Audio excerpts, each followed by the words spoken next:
E aí, pessoal, tudo bem? Professor Gilson Júnior, né, para mais uma aula de Química, né? Hoje abordando as propriedades da matéria, minha gente. Vamos lá aqui fazer alguns comentários aí sobre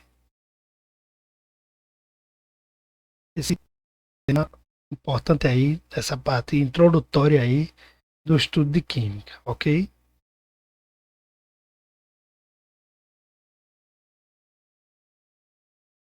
Então, vamos lá. As propriedades da matéria, elas estão aí, digamos assim, divididas, né, classificadas entre propriedades gerais, propriedades funcionais e ainda as propriedades específicas da matéria, certo?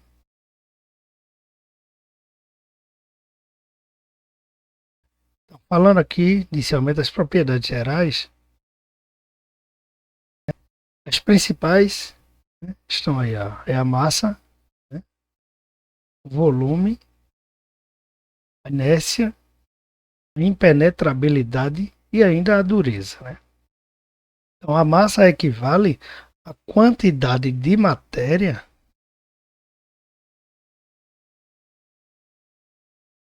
de uma substância, né, de um material, geralmente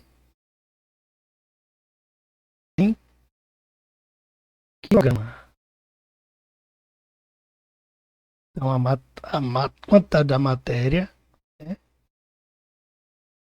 em massa, a unidade de medida no Sistema Internacional de Medidas é o quilo.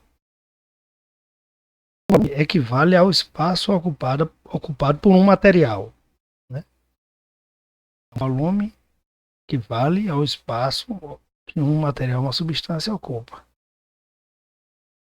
Então, a inércia se relaciona com a capacidade, né, de um corpo ou de um material, de uma maneira geral, se manter em repouso ou em movimento retilíneo.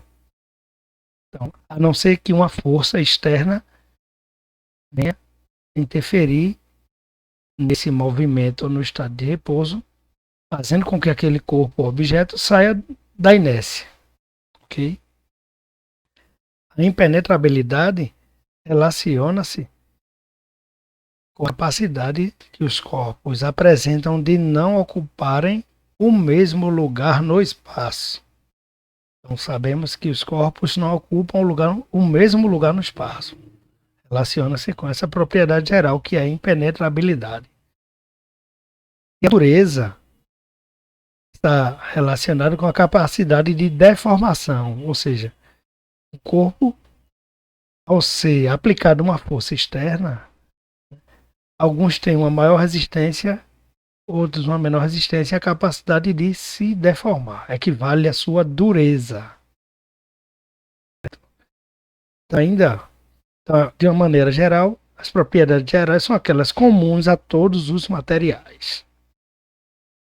Um pouquinho das propriedades funcionais. Destaquei aqui 3 exemplos, né, conhecidos, digamos assim, para exemplificar aqui e contextualizar. Os hidrocarbonetos são inflamáveis. Os hidrocarbonetos é um grupo funcional lá da química orgânica, são derivados do petróleo e que apresentam uma característica importante, peculiar de seu grupo funcional, que é a capacidade de inflamar, ou seja, facilmente eles entram em combustão.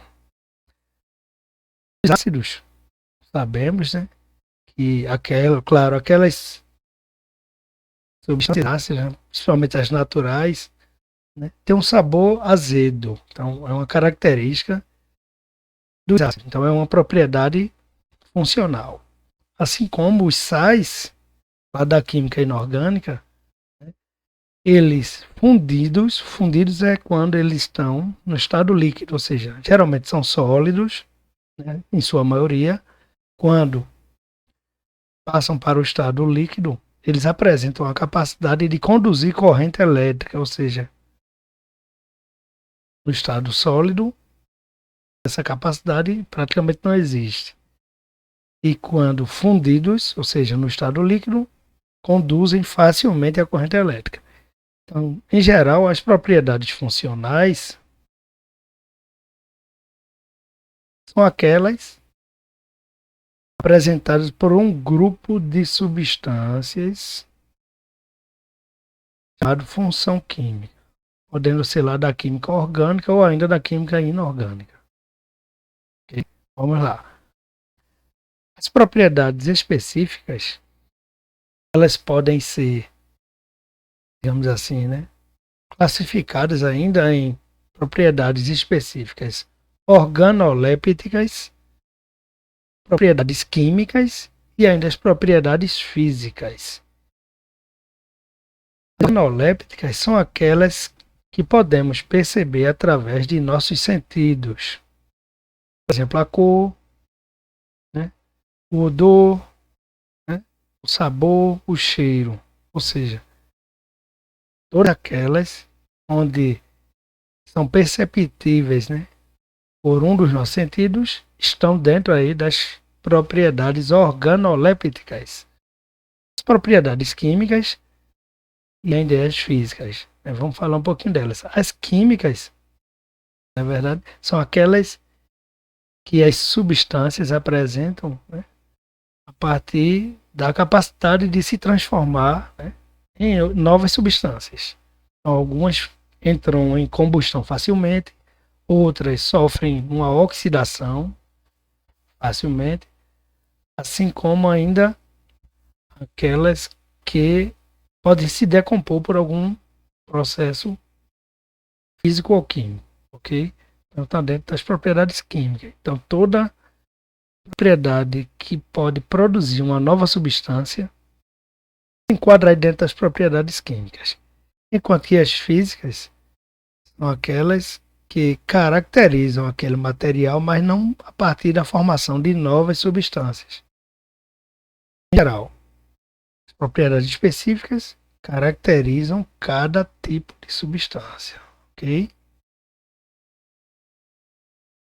Então, o destaco aqui, né, de propriedades, todas elas físicas, né, dentro do grupo das específicas, o ponto de fusão ou solidificação, ponto de ebulição ou liquefação, a densidade ou a massa específica e ainda a solubilidade ou o coeficiente de solubilidade. Falando de fusão, equivale àquela temperatura onde uma substância muda do estado sólido para o líquido. O ponto de solidificação é justamente o inverso, equivale ao processo inverso. As temperaturas são as mesmas, né? O que muda é a passagem na fusão do sólido para o líquido e na solidificação é o inverso, de líquido para sólido. Okay? Levando em consideração também, minha gente, que esses valores de temperaturas serão alterados considerando aí a pressão. Então, esses pontos aí ao qual nos referimos, eles são aferidos a uma pressão específica. Mas quando não são citadas, considera pressão atmosférica. Ainda temos aí o ponto de ebulição ou liquefação. Então, na ebulição, acontece a passagem de uma substância do estado líquido para o estado gasoso, a uma certa temperatura. Na liquefação, ocorre o inverso, do estado gasoso para o estado líquido. Novamente, as temperaturas aí se equivalem, né? E quando não há a informação a que pressão aconteceu o processo, vai sempre ser considerada a pressão atmosférica. Destaco ainda a água, que é uma substância que facilmente nós podemos fazer a conversão, né, a passagem de um estado físico para outro. Então, considerando a água no estado sólido, o gelo está abaixo de zero, vou aqui fazer um gráfico. À medida que passa o tempo e a temperatura aumenta, no início A água está no estado sólido.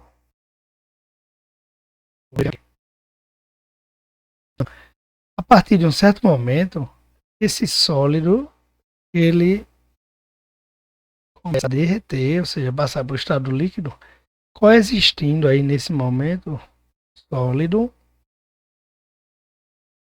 mais, melhorar aqui, mais o líquido. O sólido coexistem ao mesmo tempo nesse momento aqui, ó, e a temperatura ela se mantém constante. Esse intervalozinho aqui equivale à fusão da água, caso do gelo. Então, 0 graus aqui, ó, lá o nosso ponto de fusão. A partir de um certo momento, passado um certo tempo, a temperatura ela volta a aumentar, que já não existe mais substância no estado sólido. Nesse intervalo aqui, só existe a substância no estado líquido.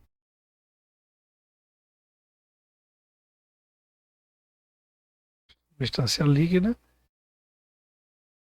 No caso da água, quando se atinge 100 graus, equivalente ao ponto de ebullição, ela começa a novamente mudar de estado físico. Ebulição, ok? Então, nesse intervalo aqui, ó, 100 graus, na água está acontecendo a ebulição. Vou anotar aqui para não esquecer. Ebulição. 100 graus no caso de água. À medida que o tempo vai passando, a temperatura volta a subir, né? Na ebulição, coexiste aqui dois estados, o líquido mais o estado gasoso. A partir do momento que se encerra a ebulição, só existe a substância no estado gasoso, ok? Então, no caso da água, a curva de aquecimento se comporta dessa forma. Okay? Lembrando sempre que isto é válido quando não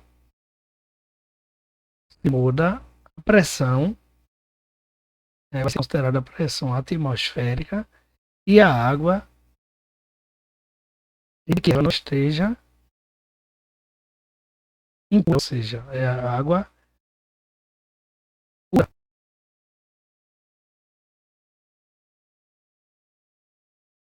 Aqui, deixa eu melhorar aqui, pessoal.